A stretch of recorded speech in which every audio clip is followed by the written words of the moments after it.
셋.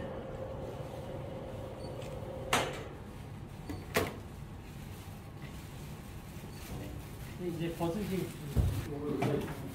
화이팅 하시겠습니다. 네, 하나, 둘, 셋. 화이팅!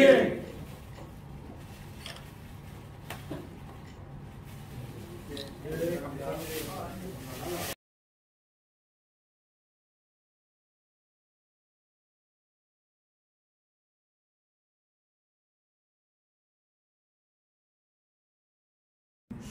한번 해보는 것도 어떨까 생각이 좀 돼서 조금 우리 회원들하고 임원들하고 많이 의논하고 있고, 사실 4월 세계회장이 국제회장이 갈 때 조금 어느 정도 만약에 허락되신다면 좋게 기획해서 한번 우리 ICD가 한 번 더 일취월장할 수 있는 기회로 한번 해보도록 하려고 생각하고 있습니다. 아무쪼록 서로 존중하고 사랑하고 헌신해서 우리 치과계뿐만 아니라 우리 대한민국뿐만 아니라 세계로 갈 수 있는 ICD 한국회가 되도록 최선의 노력을 다하겠습니다. 감사합니다.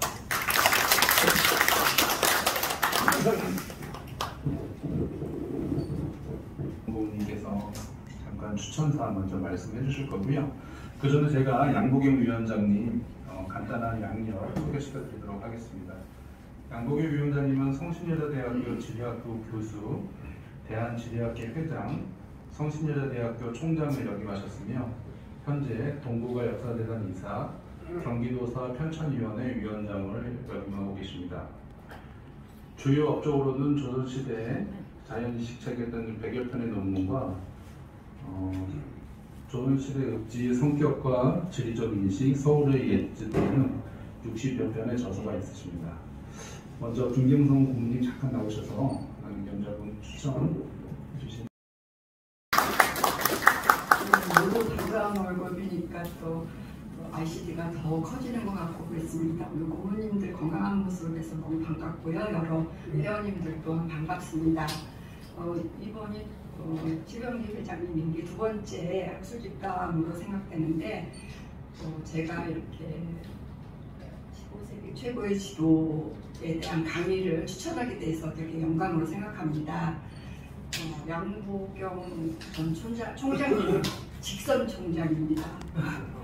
투표에 의해서 어려운 선거를 거쳐서 총장을 했다 하면 그 여러 가지 지식이나 인품이나 이런 게 다 대외적으로 인정을 받고, 그걸 떠나서 저는 지도에 대해 잘 몰랐거든요. 그래서 우연한 기회에 양보경 총장님의 강의를 들었는데 우리나라의 선조들이 이렇게 훌륭한 거를 제가 미처 몰랐어요. 그래서 이 강의를 듣고 또 지리학이라는 학문이 제가 추천 그 멘트에 썼지만 간단한 그 학문이 아니라 역사, 문화 모든 학문이 어우러지는 그 지리학이더라고요. 그래서 저도 새롭게 알게 된 부분이 많아서 제가 적극 추천하게 되었습니다. 오늘 모두 우리 선배님들의 훌륭함을 다시 한번 인지하며 우리나라 지도에 대해서 다시 한번 ICD 회원들이 다시 한번 생각하고 우리나라에 대한 위대함을 다시 한번 가슴에 담고 담는 시간을 가졌으면 합니다. 감사합니다.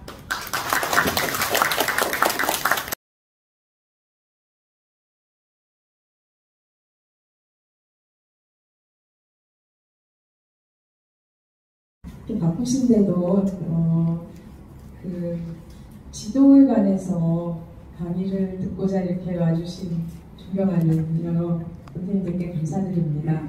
사실 제가 강의는 학교에서 했고 또 사회에서도 여러 번 했지만 의사 선생님들 모시고 하는 강의는 처음인 것 같습니다. 그래서 갑자기 떨리기도 하고요. 이렇게 오랜만에 또 좋은 분들 뵙고 이렇게 우리나라 지도를 소개드릴 수 있는 좋은 기회를 만들어 주셔서 감사드립니다. 그리고 정말 친구지만 존경하는 우리 김명선 고모님의 소개로 이런 자리에 설 수 있게 돼서 더욱 기쁘고요.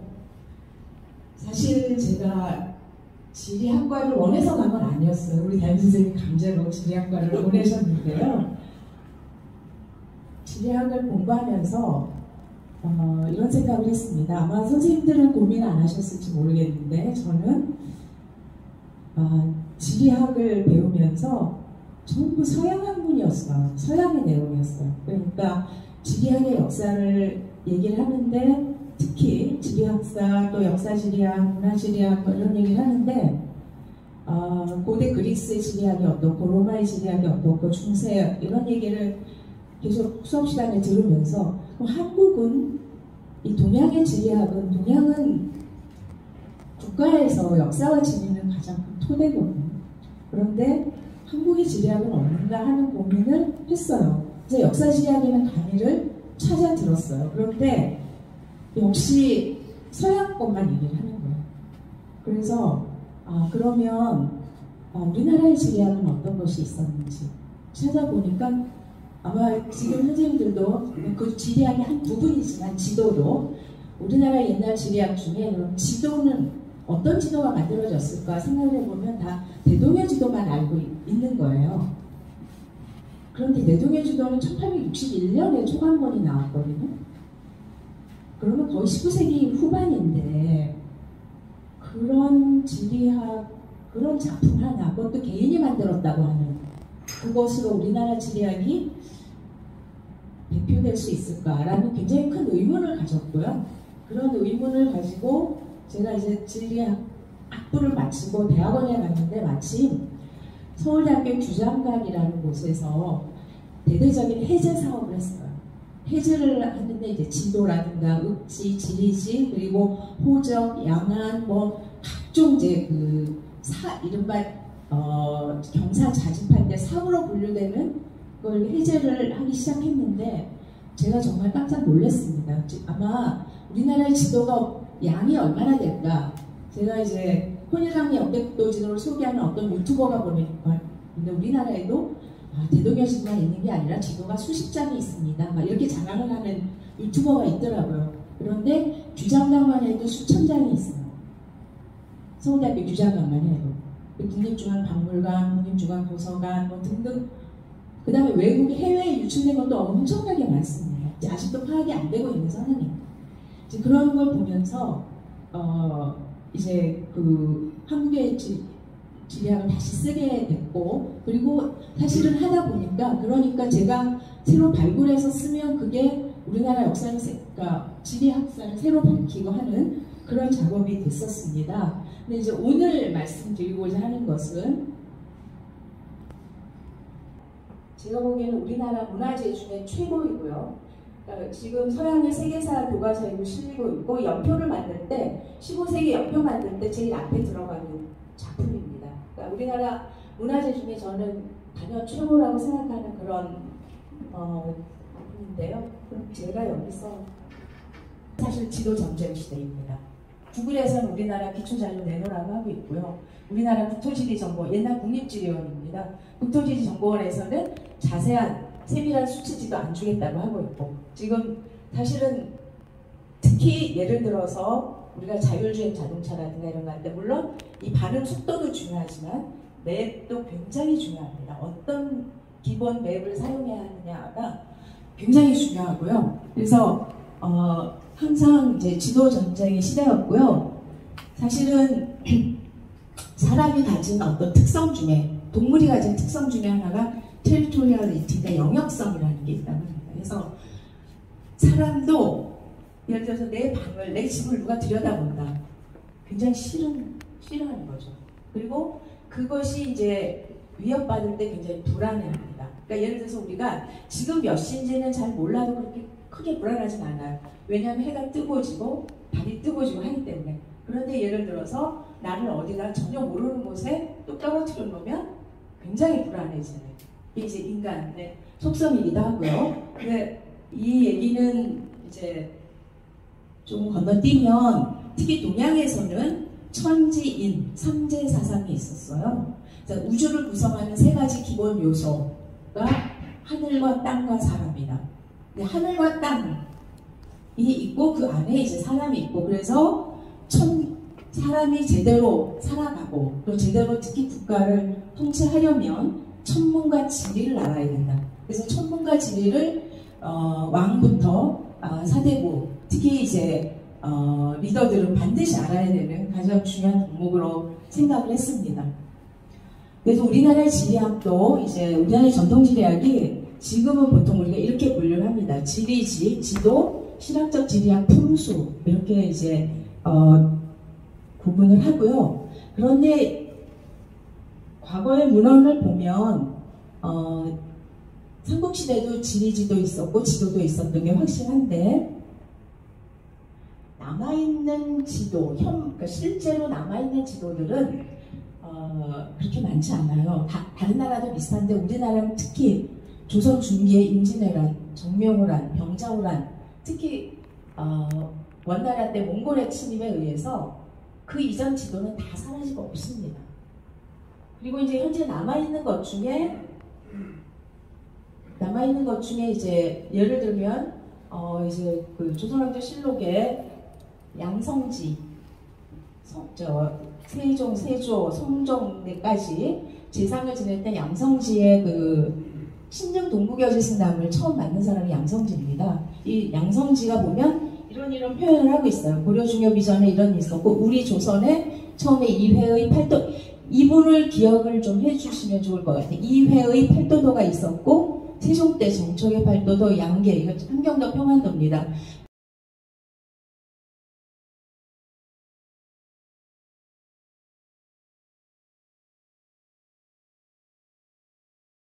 일본 본국지도 이런 거예요. 제가 일본에서 지리학과가 가장 먼저 생긴 교토대학에 1년 있었는데요. 그때 마침 가니까 교토대에서 이분들이 고민하고 있는 것 중에 하나가 뭐냐면 일본에서 출간하고 인사한 거는 1607년이지만 실제로 일본이 목판 지도로 인쇄돼서 세상에 알려진 가장 최고의 지도, 최초의 지도는 여기 들어있는 거예요. 신숙주의 책 속에 들어있는 이 지도들이 일본 목판 지도 중에 현재 남아있는 가장 최고의 지도인 거예요. 그런 고민을 하고 있는 거예요. 그래도 다 전시를 했어요. 어쨌든 저는 우리나라 지도 중에 가장 오래된 지도는 반구대 암각화라고 생각합니다. 그건 전 세계적으로 다 똑같아요. 왜냐하면 종이나 비단이나 뭐 천에 만든 지도들은 오래가지 않기 때문에 현재까지 수천 년 전 또는 지금 2만 년 전 이상 올라간 지도는 다 동굴 속에 있는 동굴 벽화 지도예요. 그래서 우리나라 그 반구대 암각화도 청동기 시대에서 그 이후의 생활상의 변화와 환경의 변화를 보여주는 굉장히 좋은 지도라고 생각합니다. 그리고 누구나 인정하는 가장 오래된 우리나라 최초의 지도가 뭐냐 이렇게 한번 누가 묻는다면 요동성도라는 이 지도입니다. 이 지도는 요동성의 모습을 그린 지도예요. 근데 어디에 지금 남한이 없어요. 북한의 평안남도 순천군에 있어요. 평양 바로 옆인데요. 평안남도 순천군에 요동성 총이라는 고려 고분이죠. 고분 속에 들어있는 이 5세기 중엽의 이 지도가 현재 누구나 지도, 왜냐하면 성을 그린 지도니까 가장 오래된 지도로 알려져 있습니다. 그래서 이제 남북 통일이 되면 가장 먼저 가보고 싶은 그런 곳인데요. 그 이후에 이제 굉장히 많은 지금 남아있는 지도는 다 그러니까 17세기 이후 조선시대에 만든 지도들입니다. 대부분은 그렇지만 그런데 자 우리나라 지도도 대동여 지도는 어디에 속하냐면 여기에 속합니다. 우리나라 지도, 조선 전도에 속해요. 대동여 지도는. 그런데 그 외에 세계 지도, 도를 단위로 그린 지도, 시군 단위로 그린 지도, 군사 지도, 그 다음에 이제 도시, 수도를 대상으로 그린 지도를 특별히 도성도 많기 때문에 유형을 분류하고요. 그 다음에 이제 각종 궁궐지도, 무슨 천문도, 도로지도 해서 각종 주제도들이 있습니다. 그러니까 대동여 지도는 전도 중에 하나예요. 하나일 뿐이에요. 그런데 아까 말씀드린 요동성도만 해도 무덤 속의 지도예요. 그런데 그러면 단독으로 그냥 실물로 전하는 가장 오래된 지도가 어떤 지도인가 했을 때 조금 전에 이제 오늘 말씀드리고자 하는 혼일남리 역대 국도 지도예요. 근데 이 지도는 이제 세계 지도의 유형에 속하죠. 근데 세계라는 표현, 더 월드라는 표현이 불교를 제외하면요. 조선시대까지, 그러니까 지금부터 한 100년 전까지는 다 천하라고 불렀어요. 그러니까 세계라고 누가 썼다. 그럼 그건 20세기 이후의 작품이고 용어예요. 그런 용어가 굉장히 많습니다.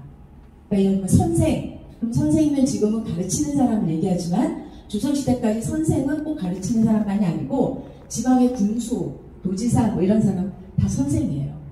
그래서 이 시대마다 쓰였던 용어도 이렇게 변하는데 다 천하도라고 돼 있습니다. 세계지도라고 안 돼 있어요. 다만 불교에서만 세계라는 용어를 썼었어요. 근데 그것이 20세기 이후에 바뀐 거고요.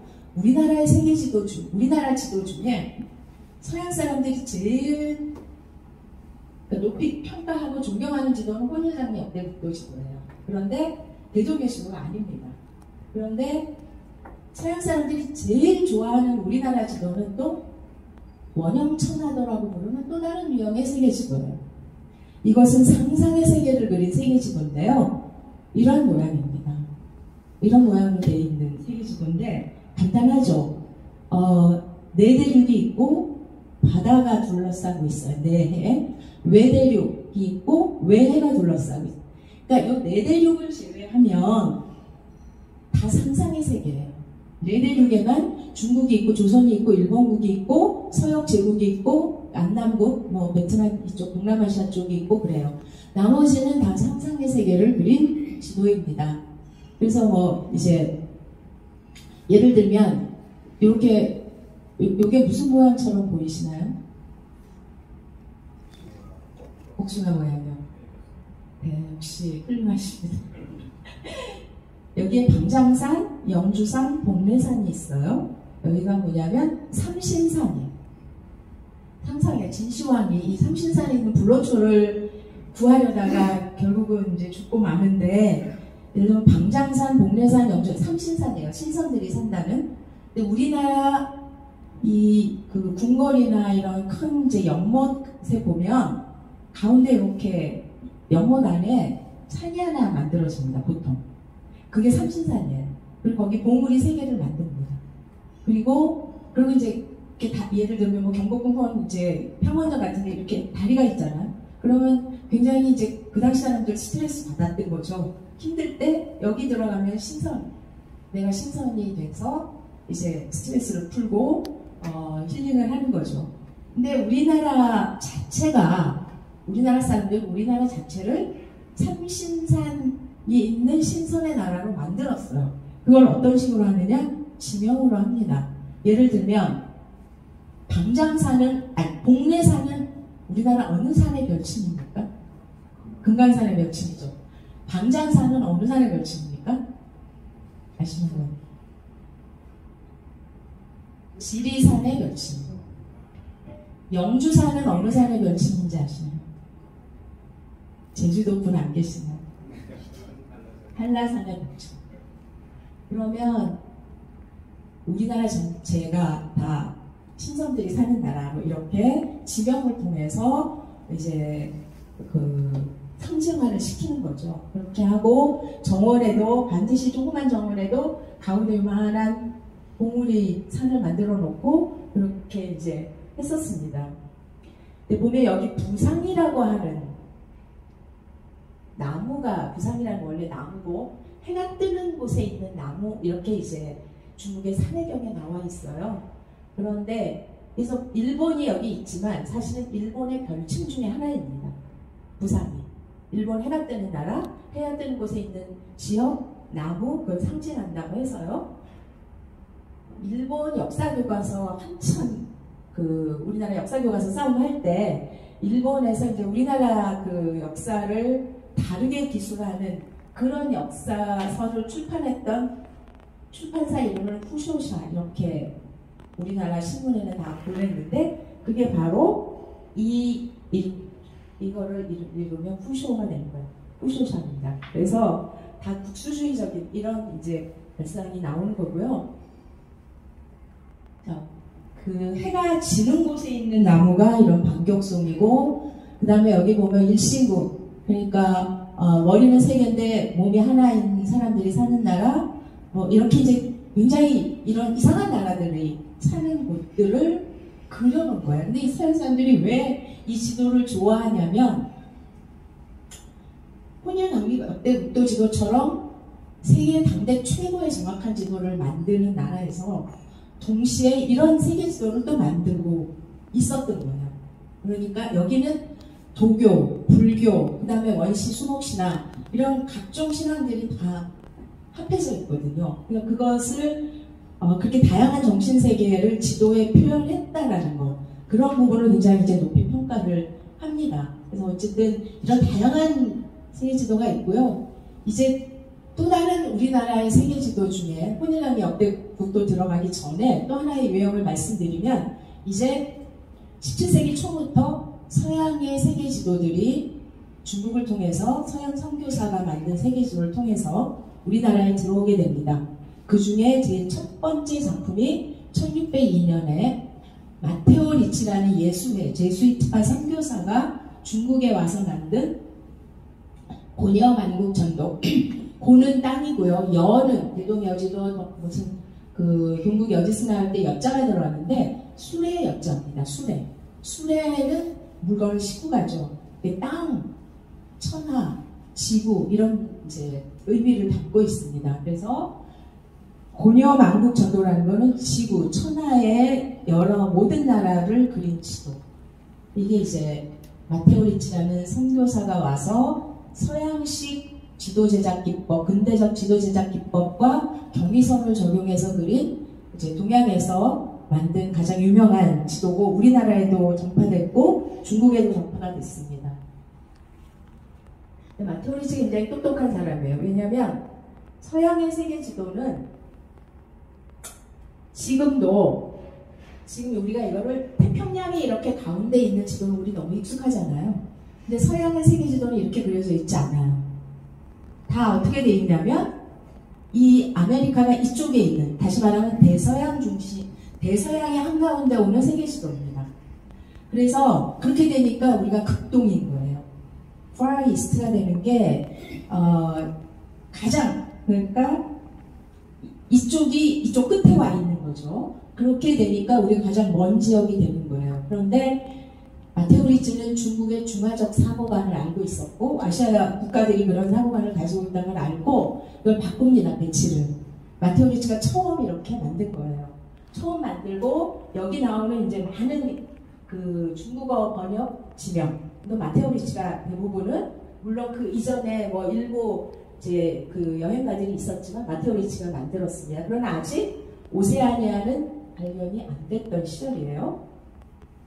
근데 이 마테오 리치 고려 만국 전도를 숙종 때 이제 필사한 병풍으로 만든 것이 서울대학교 박물관에 이제 소장이 되어 있는 거고요. 왜 그럼 이 사람들은 오자마자 선교사들이 세계 지도를 만들어서 황제에게 바쳤는가 하면, 가장 훌륭하고 유용한 수단이라고 생각했어요. 그러니까 서양을 알리는. 그러니까 이 지도를 보여줌으로써 서양은 이런 지도 제작 기술도 가지고 있고, 서양이 이런 나라가 있고 바로 이런 위치에 있다는 걸 알려주는, 내가 어디서 왔다라는 것을 알려주는 가장 좋은 수단이라고 생각을 했어요. 그리고 서양 선교사들이 와서 만든 지도는 반드시 교황청과 자국에 보냈습니다. 어떤 수단을 써서라도 보냈어요. 중국 황제들이 그렇게 막았는데도 불구하고 사본을 모두 보냈습니다. 그래서 실제로 바티칸에 가시면 거기 지도들이 굉장히 많이 소장이 되어 있습니다. 근데 마테오 리치는 사실은 완전히 적응주의 선교를 했기 때문에 중국식 복장을 하고 인도의 고아에 와서 중국어를 완전히 완벽하게 익혀가지고 중국 남쪽, 그러니까 마카오부터 시작해서 하나하나 차례차례 완전히 중국 사람들을 친구로 만들면서 중국인에게 적응하는 선교를 했음에도 불구하고 지금 이 표현을 보면 이 중국에 대한 생각이 어땠는지를 이제 아실 수가 있을 거예요. 그런데 제가 지도를 하다 보니까 뭐 지명이라든가 동해 문제, 독도 문제, 백두산 문제 이런 것도 많이 하게 됐는데, 여기 일본어라고 썼어. 마테오 리치가 그 고려 만국 전도에 세계 최초로 일본해라고 썼습니다. 동해바다에. 그래서 일본 사람들은 뭐라고 주장하냐? 우리는 지금 왜 우리나라 동쪽 바다가 일본해가 공식 명칭이 재팬시입니다. 이거는 세계 수로기국에서 1918년에 만든 그 해영과 바다의 경계라는 책자에 공식 등재를 한 거예요. 우리가 일제시대 때였거든요. 그러니까 우리는 일제강점기에 우리나라한테 알리지 않고 일본이 임의로 등재한 거다라고 항의하는데 일본 사람 뭐라고 주장하냐면 우리가 한 게 아니다. 이미 17세기 초부터 서양에서 일본해라고 불러줬다. 이렇게 이제 일본은 반박을 해요. 그런데 그거에 대한 우리 측의 반박 자료는 뭐 무수히 많기 때문에 그렇긴 하지만 어쨌든 마테오 리치가 이런 걸 남겼어요. 그래서 일본 사람들이 마테오 리치도 굉장히 좋아하기도 하고요. 그렇습니다. 자, 이 마테오 리치의 역할이 동서문화 교류에서 엄청나게 큰데 이 마테오 리치의 무덤이 베이징에 있다라는 건 사람들이 잘 몰라요. 그래서 베이징에 가시면 언제 한번 가보시면 좋을 것 같습니다. 이 묘지, 그러니까 북경행정학원이에요, 지금. 북경행정학원 이 경내에 쭉 들어가면 이 선교사들, 중국에 왔던 선교사들, 이 무덤과 이 비석들이 쫙 모여져 있습니다. 네, 마테오 리치 무덤이고요. 이 마테오 리치의 고려만국 전도를 기록으로 남긴 사람이 지봉 이수관이에요. 신학의 선구자라고 부르는. 1614년에 편찬한 지봉유설에서 만력 계묘년에 내가 부지하게 되게 되었을 때 북경에 갔던 사신 이광정 권위가 구라파국 여지도를 이게 이제 홍문관이어서 홍문관으로 보내왔다.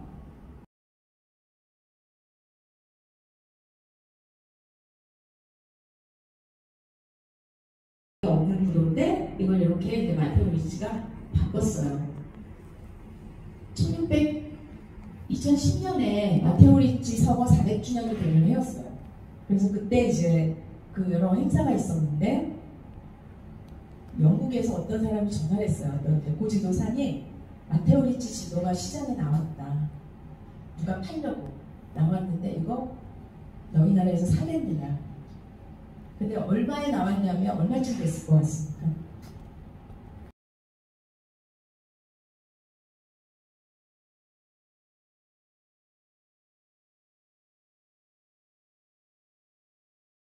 해야 되는 거예요.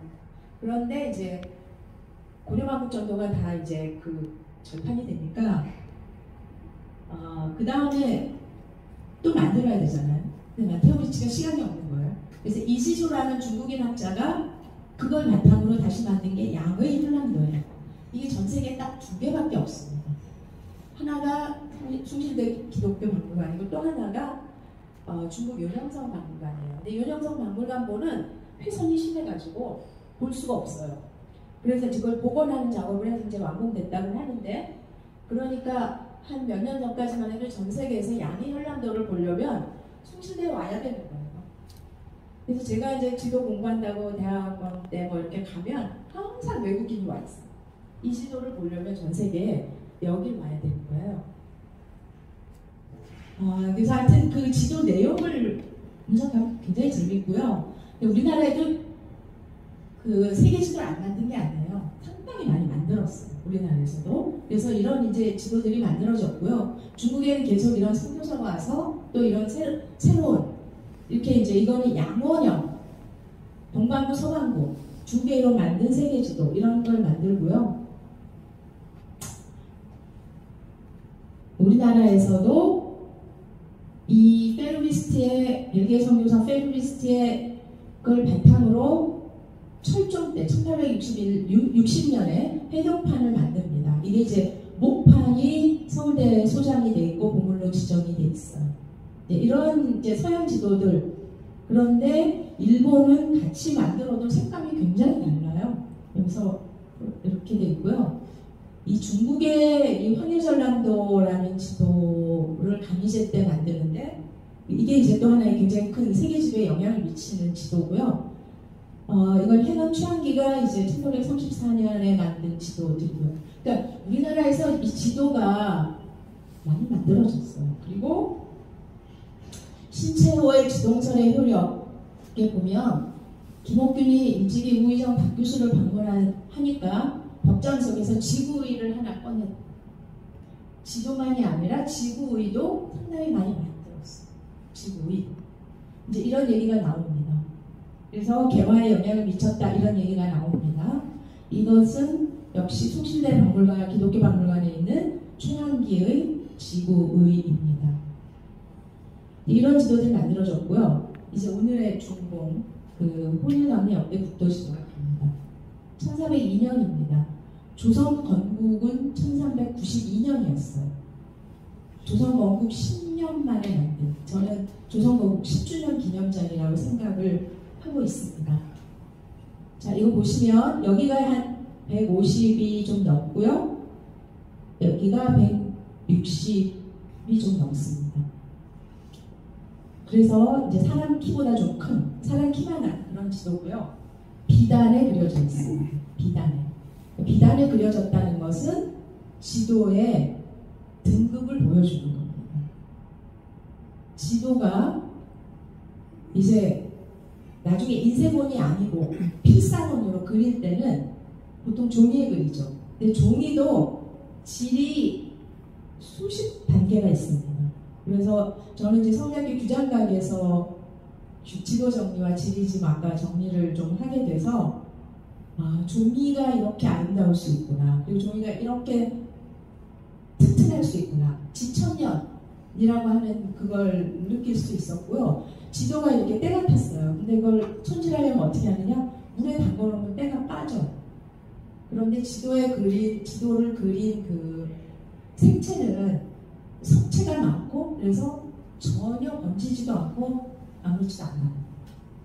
그래서 그런데 어람용 또는 어람용이나 정말 높은 분한테 바치는 지도는 비단입니다. 비단이에요. 근데 이 지도는 비단에 그려져 있어요. 그런데 비단은 오히려 보존력은 종이보다 못합니다. 그리고 비단은 결이 있어요. 제가 이제 어쨌든 자, 이 지도는 비단에 그려져 있고 여기 보면 밑에 있어서 발문이라고 그러는데 천하지관이야. 천하는 지극히 넓다 해서 이렇게 쭉 양촌 권글에 지문이 있습니다. 발문이 양촌 권글이 쓰다 이런 이제 발문이 있어요. 자, 여기 보시면 조선이 있고요. 일본이 여기 안 그려지고 여기 이렇게 거꾸로 일본이 있습니다. 그 다음에 오키나와가 있고요. 그 다음에 이 중국이 있고 여기가 동남아시아일 때입니다. 그리고 아라비아 반도, 아프리카, 유럽 여기 바다색 지중해 칠해야 되는데 그게 좀 빠졌어요. 그러니까 이게 1402년의 원본이 아니고요. 우리나라 지명을 분석해 보니까 1480년에 다시 그린 거예요. 그러면 이 지도는 보통 한 100년마다 다시 그리기도 합니다. 왜냐하면 특히 이제 비단에 그린 것 같은 손상이 되기 때문에 많이 보면 그래요. 자, 이거 봤는데요. 제가 퀴즈를 내고 자, 어쨌든 여기 있고요. 아까 권균이 쓴 내용이 이겁니다. 천하는 지극히 넓다. 안으로 중국부터 밖으로 사해까지 몇 천마일이나 되는지 알 수 없다. 이를 줄여서 몇 폭, 몇 자의 지도를 만들면 상세하기 어렵다. 그래서 소략해져 버린다. 다만 오문, 지금 중국의 소주 일대입니다.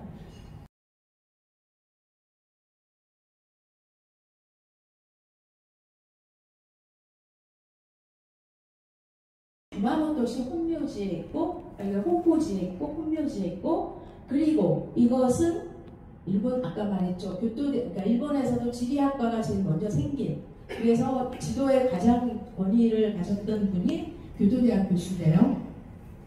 이 오가와 다구치라는 분이 1910년에 이 지도의 중요성을 알고 모사를 시킵니다. 그러니까 용국대학에 있으면 가져올 수는 없고 이것을 이제 모사를 시켰던 10년 모사본이 있어요. 이게 굉장히 중요한 이유가 뭐냐면 글자가 생명해요.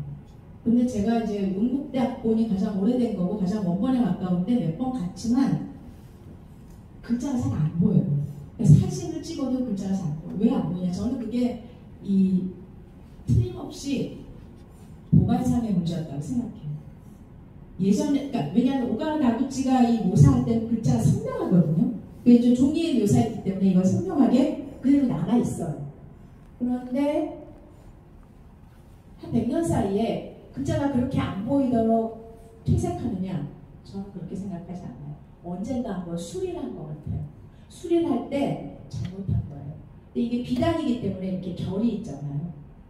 글자의 먹들이 떨어져 나갔다고 저는 지금도 강력하게 확신하고 있어요. 잘 안 보여요, 글자가. 수천 개의 글자가 있는데 잘 안 보입니다, 원본이. 그래서 류곡구대학에서 뭘 하냐면 디지털 복원 작업을 했어요. 그거를 약 10여 년을 해가지고 어쨌든 이렇게 있고요. 이 류곡구대학에서 2009년에 용국대학 창립 370주년 기념사업 국제심포지움 할 때 이 다원적 시야에서 해명하는 지보 아주 지극한 보물 혼혈감이 역대국도지도 그래서 이걸 가지고 국제심포지움 할 때 제가 이제 기조 강연을 하러 갔는데 기조 강연도 강연이지만 이때 왜 갔냐면 디지털 복원을 하고 있었어요. 디지털 복원이 거의 완료됐다고 해서 양쪽을 동시에 최초로 공개한다. 그래서 사실은 갔었습니다. 근데 이 사람들이 얼마나 제가 정성스럽게 보관하냐면 이걸 위해서요. 박물관을 길 건너편에 새로 지었어요. 새로 지었는데 그 사람들이 어떻게 하냐면 여기서 거기 가는데 무진동차를 불렀어요. 우리 같으면 여기 길 하나 건너기 때문에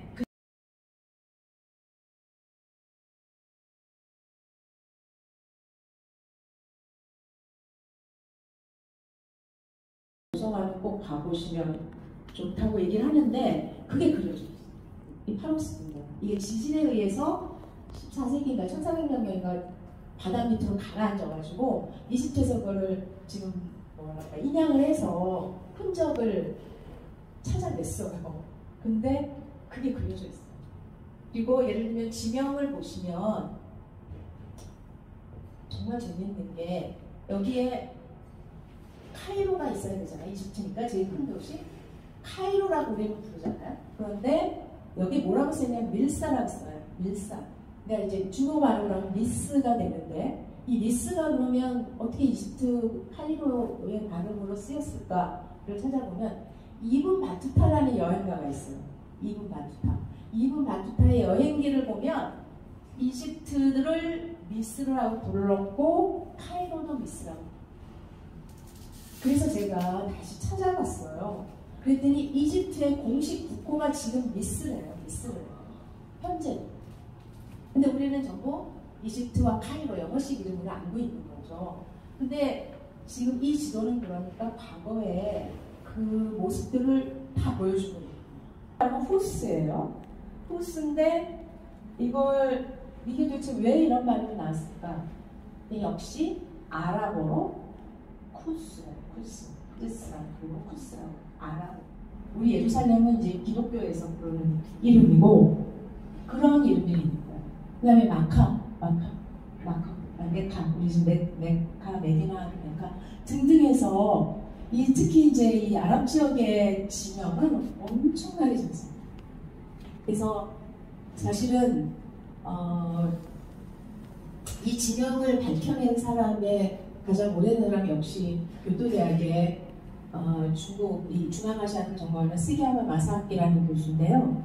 이 사람 저도 이제 가서 이 혼혈강의도를 다 구경할 수 있었던 것도 그분이 이제 초청해서 가서 가능해. 사실은 이제 교토대학에 이 자료가 있었기 때문에 그런 연구가 초기부터 가능했던 거죠. 우리나라는 지금 연구를 거의 그만하고 있어요.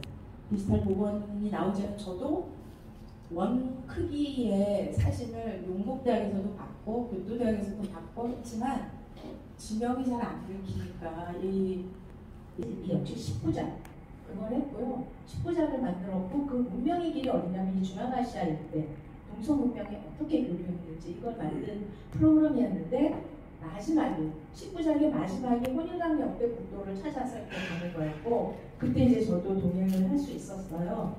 그래서 이제 지도를 다 보게 됐었습니다. 그런데 제가 이게 아랍 지도가 근본이 될, 그러니까 그 바탕이 될 수밖에 없던 이유는 왜냐하면 고려가 망한 지 10년밖에 안 됐잖아요. 고려는 불교 국가였잖아요. 그 불교적 세계 지도는 어떤 모양이냐면 인도를 닮은 모양이에요. 불교적 세계 지도. 그래서 지금 남아있는 우리나라는 없어졌지만 호류지, 법령사나 호류지의 오천축도 같은 경우는 인도 대륙 모양으로 세계 지도를 그려요. 이렇게 돼 있고 역시 오천축도 이런 모양입니다. 그래서 인도가 세계 중심에 있고 중국이 있고 뭐 다른 나라들이 있고 이런 모양이거든요. 그런데 아까와 같은 혼인왕 역대 지도 같은 지도를 또 다른 유형의 이제 불교계 세계 지도와 남성 부주 만국 장과 지도 이런 유형인데 이것도 역시 인도 대륙을 닮았죠. 그러니까 이거는 제가 지도라는 건 세계지도, 특히 세계지도에 정확한 지도는 하나도 없어요. 왜냐하면 공을 평면에 펼친 거기 때문에 어떤 지도는 뭐 중위도가 정확하고 어떤 지도는 고위도가 정확하고 어떤 지도는 면적이 정확하고 어떤 지도는 뭐 그 항해 유량이 다 다릅니다. 정확한 지도는 세상에 하나도 없어요. 그래서 실제로 우리가 많이 쓰는 멜카토르 도국 같은 경우에는 고위도가 굉장히 확대되는, 왜냐하면 중앙에서 확대해서 이렇게 그 빛을 쏜 모양으로 확대하기 때문에 그래서 어떤 정도냐면 그래서 이제 뭐 피터스 지도 같은 경우에는 이건 면적을 정확하게 그리죠. 그렇게 하다 보니까 예를 들어서 아이슬란드가 요만한데 여기 요만하게 그려요. 아프리카가 요만하게 아프리카 이렇게 이제 달라지고요. 예, 이런 지도들이 나오고 뭐 이거는 시간상 생략을 하겠습니다. 네. 거꾸로 보는 지도 뭐 이런 게 나오는데 사실은 이 혼인왕의 역대 국도 지도의 아프리카 모양도 정확하지 않다 이렇게 돼야 되는데 왜 그러냐, 정확하지 않다 부정확하다 이렇게 이제 비판할 수 있는데 사실은 지금도 도법에 따라서 아까 거의 비슷하다는 거죠. 차이가 없다는 거예요. 이 지도가 왜 세계적으로 가장 최고의 지도라고 극찬을 받냐면 아프리카가 이렇게 해안선으로 둘러싸인, 아프리카 남단이 해안선으로 둘러싸인 지도 그 대륙이라는 걸 세계 최초로 그린 지도예요. 프톨레마이오스, 톨레미라고 부르는 영어식으로 그리스 2세기의 지리학자인데요. 그리스 시대에는 경위도를 쟀잖아요. 그리고 이 지구가 둥글다고 생각했어요. 그랬던 것이 중세 1000년 동안 묻혀져 있었던 거예요. 그리고 완전히 중세 때는 기독교 중심의 기독교 세계관을 담은 지도였어요. 근데 어떤 지도는 이런 지도예요. 아시아를 동쪽을 위로 놓고 여기 예루살렘이 있어요. 예루살렘이 있고 그다음에 유럽, 아프리카가 있는, 그래서 이걸 티오맵이라고 합니다. 이게 T자, 나일강, 그 돈강, 나일강 지중해 해가지고 이렇게 하고, 그래서 그 영어 T자하고 O자, 그래서 티오맵이라고 해요. 티오맵. 이게 1000년 동안 거의 사용되는 지도예요. 그런데 그 동시대에 한국에서 이런 지도를 만들었던 거죠. 그래서 지금 시카고 대학에서 전 세계 지도의 역사를 정리한 책이 8권인가 나왔는데요. 그 중에 이제 볼륨 2가 이 이스트 앤 사우스 이스트 에이션 소사이어티예요. 그러니까 동아시아, 동남아시아 지도거든요. 이 지도의 대부분은 중국 지도가 굉장히 많아요. 그런데 표지를 혼인왕 역대 국도 지도를 쓴 거죠. 그 정도로 대단한 지도입니다, 사실. 예. 이게 이제 티오맵의 유럽, 아시아, 아프리카도 북부만 알고 있어요. 북부만. 영국 BBC가 다큐멘터리를 굉장히 잘 만드는데 그 중에 The Beauty of Maps라고 하는 4부작으로 만든 그 지도 관련, 세계 지도 역사 관련 다큐멘터리가 세계적으로 히트를 쳤습니다. 우리나라에서도 방영을 했는데 이 지도를 왜 만들었냐면 이 사람은 누구냐면 대형 도서관 브리티시 라이브러리의 그 지도 담당 디렉터예요. 근데 이분 대형 도서관 브리티시 라이브러리의 지도가 어느 정도 있을 것 같아요? 어느 정도 수장돼 있냐면 400만 점이 있습니다. 전 세계 모든 지도 대단한 400만 점. 프랑스 BNF가 국립도서관 거기 한 300만 점이 있어요. 그러니까 이 뭐랄까요, 제국을 건설하고 이 세계적인 시야를 가졌던 나라들은 굉장합니다. 지도 만든 게. 일본도 그걸 배워서 일본이 지도를 엄청나게 많이 만들고 생활지도까지 굉장히 잘 만드는 그런 나라 중에 하나인데요. 그 중에서도 영국이 자랑하는 지도가 뭐냐면 해리포드 마파문디라는 지도예요. 자, 지금 얘기한 The Beauty of Maps, 이게 이제 BBC에서 만들었던 지도의 역사 그거를 다시 책으로 만든 거고요. 이게 이제 영국이 세계 유네스코 세계유산으로, 세계 기록유산으로 등재한 해리포드 마파문디입니다. 이 마파문디라고 하는 것은 중세 지도를 마파문디라고 부르고 있고요. 해리포드는 영국 그 런던에서 서남쪽으로 한 200km 떨어진 해리포드 성당이 있어요. 대성당. 이 대성당에 재단으로 걸려있는 지도예요. 근데 한 1300년경에 만든 지도인데 이게 세계유산으로 등장하고 있어요. 이제 저는 여기 갔었는데 이걸 등재하기 위해서 막 일주일 동안 전 세계 지도학자들이 모여서 이 지도의 이제 내용과 가치에 대해서 뭐 발표하고 토론하고 했는데 이걸 보고 제가 우리 KBS에 혼일 언니도 만들잖아. 이거보다 더 훌륭한, 이거는 티오맵이에요. 이거 티오맵이에요. 여기가 아시아고 여기 에덴의 동산이고요. 여기가 이제 아프리카 북부 일부예요. 그 다음에 여기가 이제 유럽이고 영국이에요. 영국. 2007년에 유네스코 세계기록유산에 등재가 됐어요. 그래서 뭐 이거는 그래서 이제 이걸 만들자 해서 만든 게 조금 이따 보여드릴 KBS 그거고요. 그 다음에 이제 이슬람 지도도 아프리카가 어떻게 그려져 있냐면 이슬람 지도학자 중에 최고의 지도학자라고 부르는 사람이 알 이드리시예요. 이드리시가 월드 아틀라스를 1954년에 만들었는데 이슬람 지도들은 지도의 위쪽이 다 남쪽이에요. 그 다음에 유럽 중세 지도들은 지도의 위쪽이 다 동쪽이에요. 에덴의 동쪽이 다 제일 그 위에 있어야 되는 걸로 생각을 한 거죠. 그래서 그런데 이슬람 지도들은 이제 메카 메디나를 가려면 이쪽에서 한번 내려가야 되기 때문에 남쪽으로 가야 되니까 남쪽을 위로 그렸어요. 근데 여기가 북부 아프리카, 아프리카, 아라비아 반도, 이게 유라시아 대륙이에요. 여기가 스페인, 그러니까 이거를 거꾸로 돌려놓으면 이제 이쪽이 스페인이고 제가 아까 잠깐 말씀드린 이쪽이 이제 그리스 쪽이 되는 거죠. 이게 이제 알 이드리시의 간략한 세계 지도예요.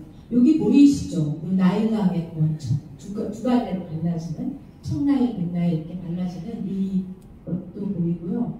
그래서 그러나 이제 그 지역 지도는 이제 훨씬 자세해요. 이드리시의 지도가 굉장히 자세하지만 그러나 아프리카는 이렇게 돼 있어요. 그러니까 무슨 얘기냐면 그 당시 중세 사람들은 북부 리비아 있는 이쪽을 내려가면 악마들이 살고 거기는 귀신들이 살고 죽는 걸로 생각했고 그 다음에 막혀있다고 생각해요. 바다가 아니라고 생각했어요. 그래서 아예 갈 생각을 안 했던 거예요. 그래서 어떻게 했냐면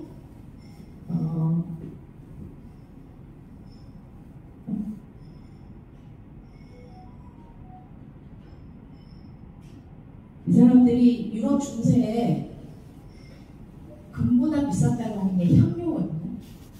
인도, 정약, 후추 등등 이제 생선, 고기의 그 누린내와 뭐 이걸 없애기 위해서. 그런데 그 당시에 유럽 귀족들이 자기 부를 자랑하려면 어떻게 했냐면 저녁 식사 이렇게 만찬을 초대하고 각자의 앞에다가 육두고 정약 이런 걸 두세 가지씩 놔주면 금물 몇 개씩 준 거나 똑같은 그렇게 자랑을 했다는 거예요. 근데 그게 어디서 나냐면 동남아시아에서 나요. 그래서 유럽에서는 어떻게 가냐면 이거를 홍해를 통해서 가요. 홍해를 통해서 가서 배로 이렇게 가줍니다. 그런데 1453년 어떤 일이 일어나냐면 비잔틴 지금 이스탄불입니다. 동로마 제국이 멸망합니다.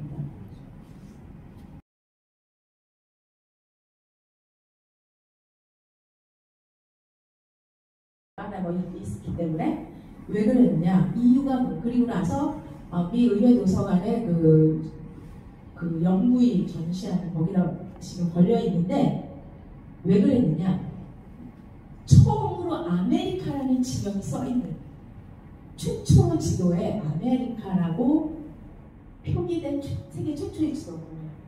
아메리고 베스푸치 그 이름을 따서 붙이면 아시는데 처음에 7년이에요 그게. 그래서 이 지도를 그렇게 비싸게 주고 산 거예요. 그러면 아까 우리 혼혈당 역대북도 같은 지도는 가치를 이게 계산을 하기가 어려운 지도예요. 사실. 왜냐하면 아프리카가 최초로 그래요. 그래서 아프리카 지금 청년 프로젝트를 하거든요. 그 청년 프로젝트에 대물에 걸려있는 그 사진이 그 지도예요. 혼혈당 역대북도 지도예요. 그래서 그리고 1492년에 콜럼버스가 미네룩을 발견했고 600주년 그러면 600주년 되는 해에 2092년 아니 500주년 되는 해 1992년에 대대적으로 이제 그 아메리카 대륙 발견 500주년 기념 전시회를 미국에서 했어요. 그때 혼혈당의 역대 국도 지도가 갔었어요. 전시를 갔었어요. 그리고 나서는 그 다음에 마지막으로 혼혈당의 역대 국도 지도가 해외 나들이를 하는 게 우리나라였어요. 그게 언제냐면 1996년에 호암 갤러리, 호암에서 국보전을 했습니다. 고려 국보전, 조선 전기 국보전, 조선 후기 국보전 할 때 조선 전기 국보전 할 때 혼혈당의 역대 국도 지도가 왔었어요. 그거 할 때 우리가 요청해가지고 그 지도가 저 중구 수라동에 있는 호암 갤러리 예전에 호암 갤러리에 제일 먼저 걸렸었어요. 조선 전기를 상징하는 대표적인 조선을 상징하는 조선의 국력과 기술력과 모든 걸 상징하는 대표적인 문화재죠. 그런데도 제목은 뭐였느냐? 안견의 목유도 원자였어요. 그래가지고 2층 큰 방에 안견의 목유도 하나만 딱 해놓고 이게 이제 또 전 세계적으로 알린 것 중에 하나가 이 책이에요. 게빈 멘지스라는 영국 함장이에요. 한대 함장이 전 세계 200몇십 개의 그 방송 보면서 이제 이 책을 썼는데요. 이걸 이제 우리나라는 이렇게 번역을 했고요. 이게 정화의 함대입니다. 정화 함대. 정화의 뭐 7차 원정 얘기하잖아요. 명나라 말령제 때 그 얘기인데 이 사람이 이 책을 쓴 결정적인 계기를 이제 얘기를 어떻게 하냐면 자기가 한 번은 호주에 갔어요. 오스트레일리아에 갔는데 그날 TV 뉴스에 뭐가 나왔냐면 호주 북동부 해안에서 명나라 시대 유물이 대량 발견. 이런 게 큰 뉴스로 나온 거예요. 이 사람이 보고 깜짝 놀란 거예요. 그 명나라 이게 그냥 떠내려온 게 아니고 배 같은 데 실었던 난파됐던 흔적이 대량으로 명나라 유물이 이제 그 인양된 거예요. 왜 놀래냐면 생각해 보시면 호주를 유럽인이 처음 알게 된 건 언제냐면 17세기. 그죠? 예. 국부선장보다 앞서서 예. 처음에 1617년인가에 네덜란드가 갑니다. 네덜란드가 갔는데 네덜란드는 영국까지 하고 영국은 계속 사람 이식시켜요. 그런데 네덜란드인이 갔고 그런데 그렇게 갔다가 나중에 이제 영국이 가서 영국은 거기다 아예 사람을 주소로 옮기죠. 그러면서 영국 소유가 돼요. 네덜란드가 먼저 갔다 뺏긴 게 굉장히 많아요. 그러니까 포르투갈이 했다가 그 다음에 스페인이 갔다가 그 다음에 네덜란드 이제 대서양 국가로 가면서 네덜란드가 잡았다가 네덜란드가 제일 먼저 동인도회사 만들고 그 다음 바로 영국이 동인도회사 만드는데 영국한테 계속 지죠. 예를 들면 뉴욕도 뉴욕에 처음 간 사람은 네덜란드예요.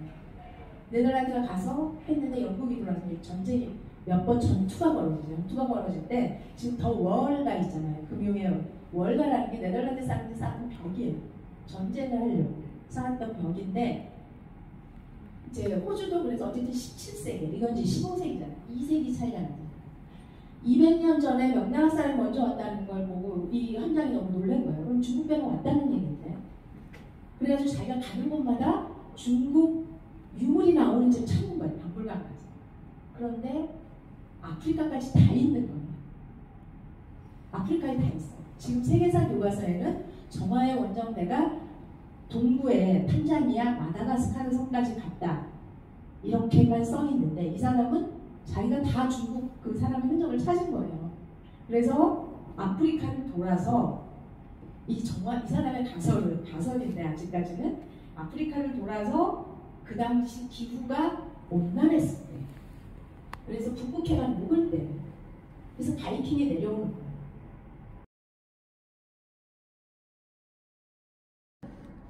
제가 제일 좋아하는 우리나라 왕 중에 조선 전기에 당연히 세종이고요. 조선 후기에는 정조인데요. 지도를 제일 많이 만든 왕이 세종, 조선 전기엔 세종 때, 아까 말한 세종 때고, 조선 후기에 영조, 정조, 그리고 정조가 모델이었던 고종 때예요. 근데 고종 때는 이제 외세가 침입해 오니까 그냥 막 서둘러서 만든 거고, 세종이 4군 육진을 설치할 때 나중에 이제 그거를 쓴 서정록이라는 책이 있어요. 북정록이 있고 서정록이 있습니다. 관서, 평안도를 4군 설치할 때 쓴 책이 서정록이고, 이제 그 육진을 함경도 쪽 설치할 당에 북정록인데, 서정록을 보면서 제가 와, 정말 남다르다라고 생각했던 것 중에 하나가 세종이 이렇게 합니다. 이제 고려 때 우리나라 북쪽 지방이 여진족의 거주지였잖아요. 그러니까 이제 계속 천리장성 쌓고 올라가지만 계속 우리가 탈환해도 또 오고 계속 공격해와요. 여진족을 완전히 몰아내야 되겠다. 그리고 압록강 조만간 국경으로 해야겠다. 세종이 결심을 해요. 그리고 나서는 어떻게 하냐면 제일 먼저 하는 일이 두 가지인데요. 스파이를 파견합니다. 첩자.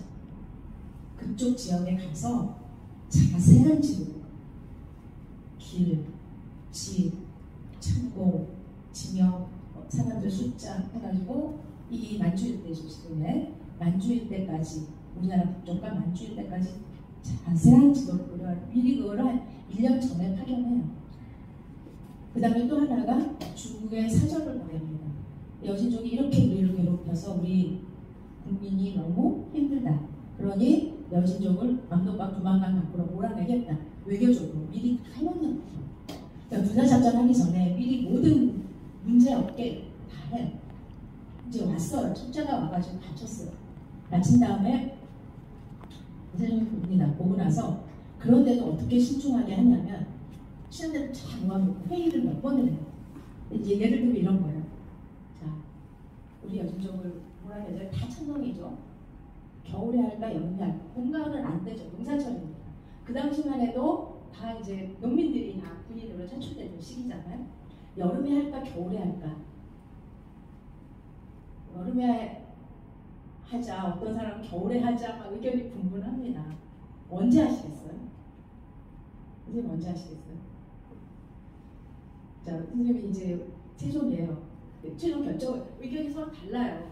제가 판단력이 중요한 것은 리더는 자기의 판단 근거도 있어야 돼요. 그게 정확해야 돼요. 왜냐하면 서로 다른 머리로 서로 다른 걸 하니까. 언제 하시겠어요? 겨울에요? 왜요?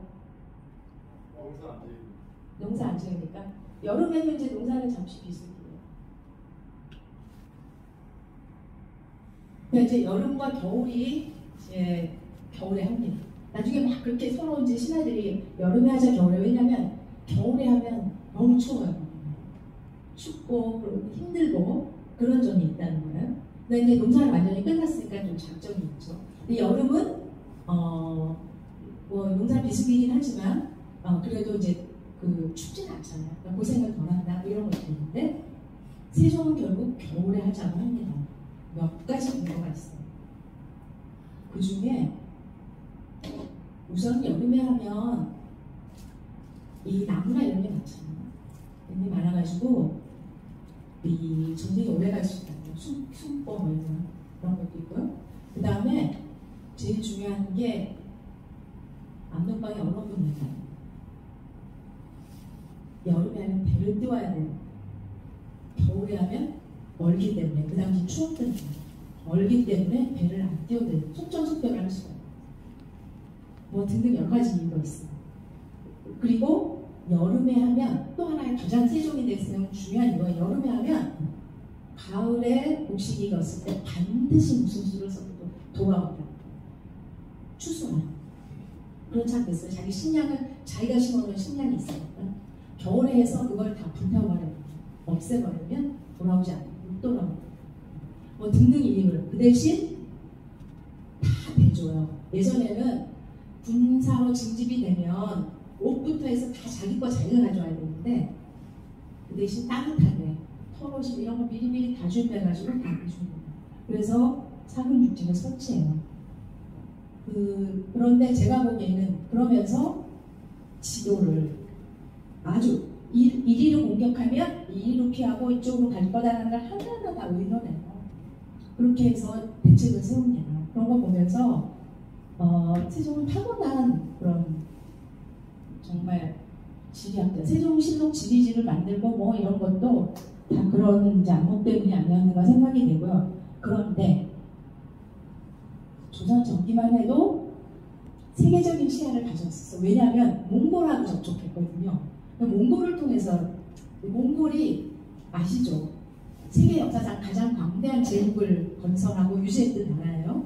근데 그게 가능했던 이유를 지금 역사학자들 또 많은 학자들은 뭐라고 얘기하냐면 관용성이라고 얘기해요. 그러니까 항복하지 않으면 잔인하게 죽이지만 완전히 열려 있었어요. 그래서 몽골의 수도였던 카라코rum은 세계 모든 종교 그 사원이 다 있어요. 다 받아들여요. 다. 그래서 전 세계에서 와 있었어. 그래서 우리 뭐 그 몽골 여행했던 여러 견문기들 있잖아요. 그런 게 다 그때 쓰여진 것들이에요.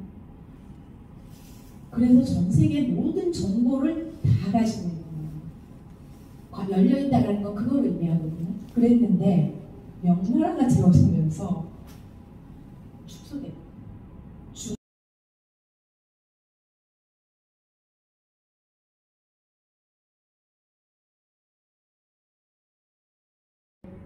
해야 된다고 많이 주장을 했지만 이거 사실 할 수 있는 전문가가 별로 없어요.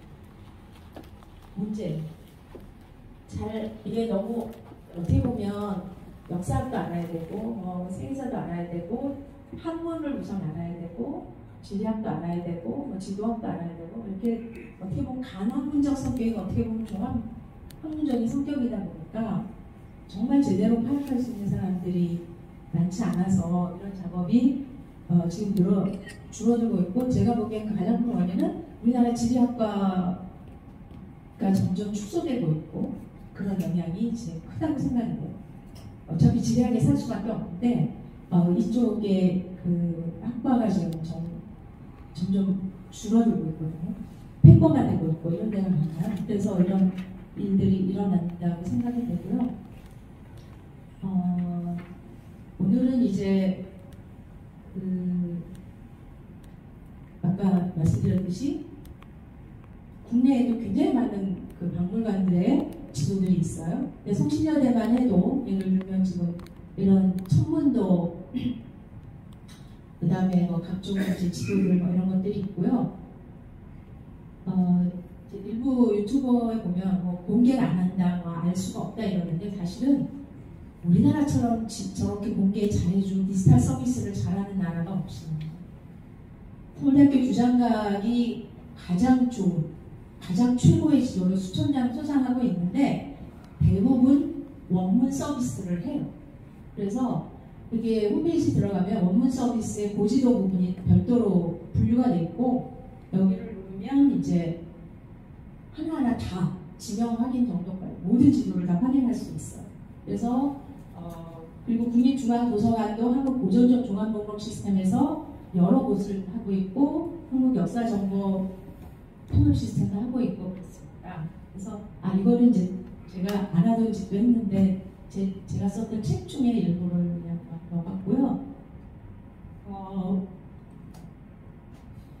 오늘은 세계 지도랑 아름다운 지도에 한국 지도가 얼마나 아름다운지는 말씀을 못 드렸어요. 근데 일부 맛보시라고 서울 지도의 일부입니다.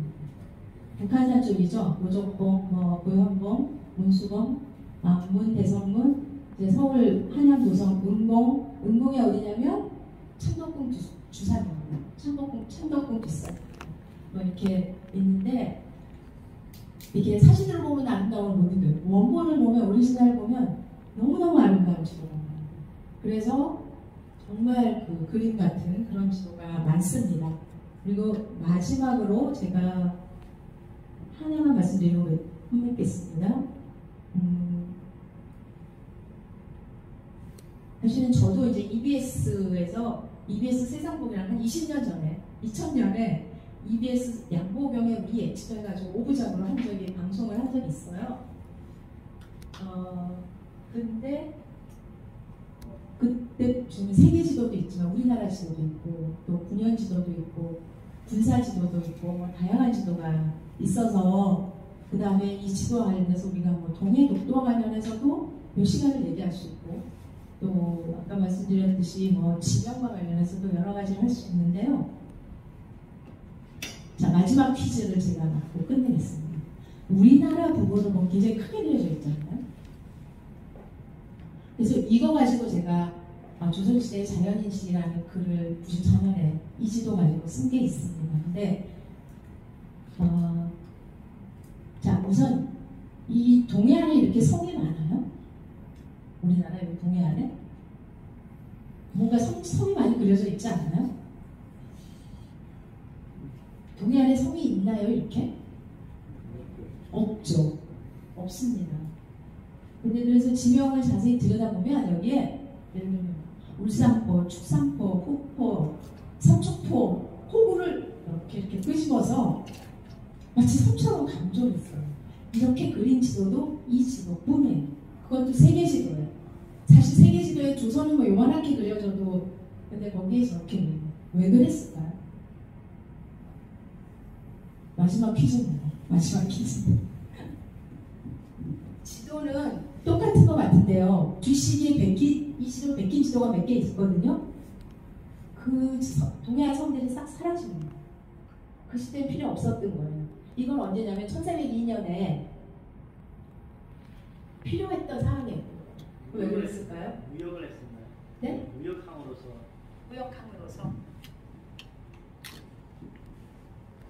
또 다른 의견 혹시 있으실까요? 대학교 창립 70주년이었어요. 그래가지고 그때 이제 기념품 중에 하나로 만들었고 홍대강 옆에 빛도시도 네, 수건이라고 할까요? 네, 됐습니다.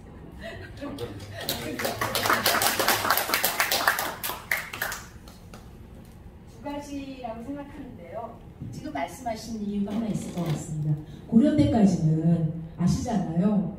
아라비아 상인들이 우리나라 항구로 막 들어왔고 우리도 뭐 송나라와 그 다음에 뭐 이 남방 쪽과 무역을 많이 했어요. 근데 제가 보기에 더 큰 이유는 이건 그냥 추정이에요.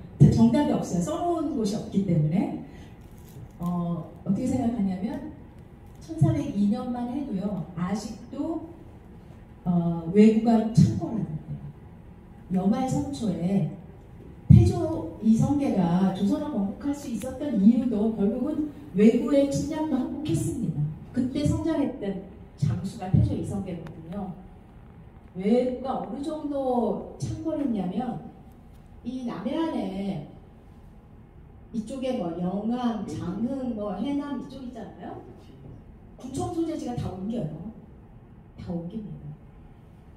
완전. 그리고 태조 이성계의 그 3대 전투 중에 하나가 황산 전투가 있어요.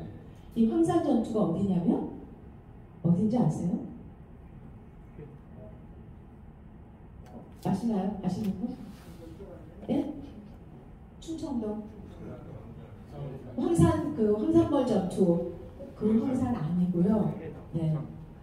지금 원래 이제 그 계백장군과 뭐 이 화랑 만찬했던 거기는 그 충청도 쪽 맞는데 이 태조 이성계가 3대 전투를 벌였던 황산 전투는 어디냐면요.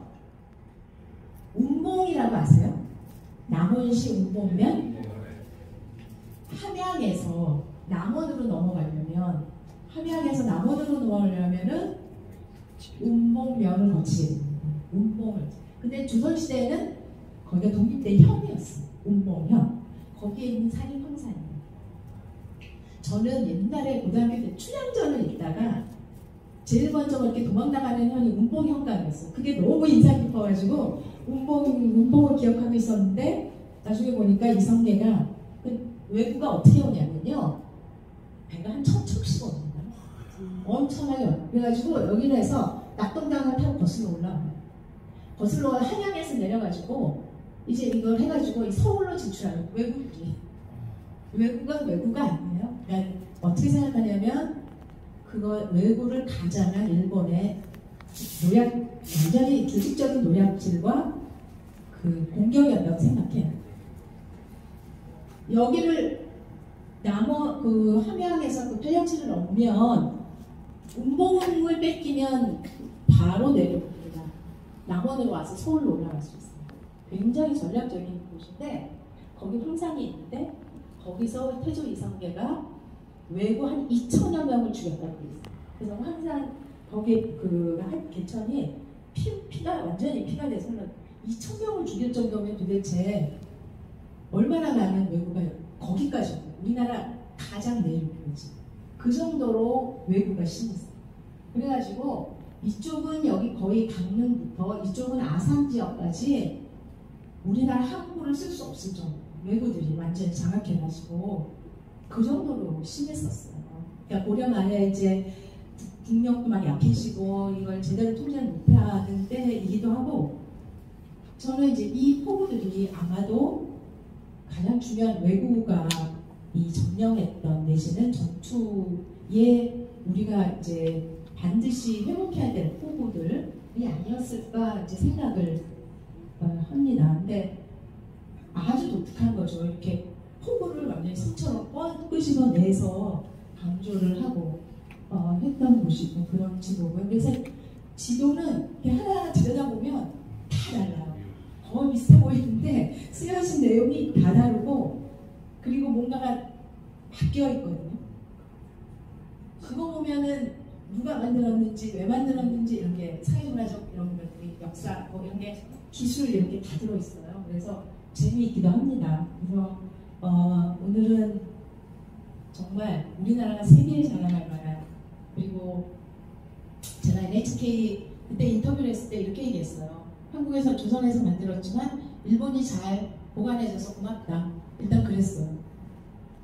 만약에 한국에 있었으면 전쟁 때 또 어떻게 됐을지 모르는데 일단 일본에 있는데 제가 그래서 세계 유산 공동으로 등재하자 뭐 이런 제안도 하고 했지만 현실적으로 어려운 것 같고요. 그러니까 대도면 지도가 만들어질 수 있었던 배경은 이런 전통 때문입니다. 그러니까 우리나라가 조선 초부터 이렇게 관심을 가지고 있었고 국가적인 힘으로 여러 자료도 제공했고 만들고 정보를 수집하고 지도는 절대로 한 사람이 만들 수 있는 게 아니에요.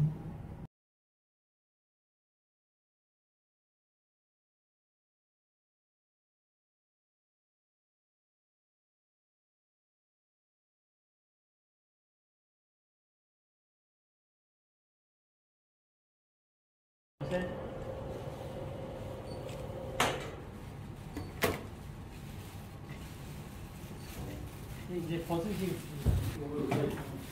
화이팅 하시겠습니다. 네, 하나, 둘, 셋. 화이팅!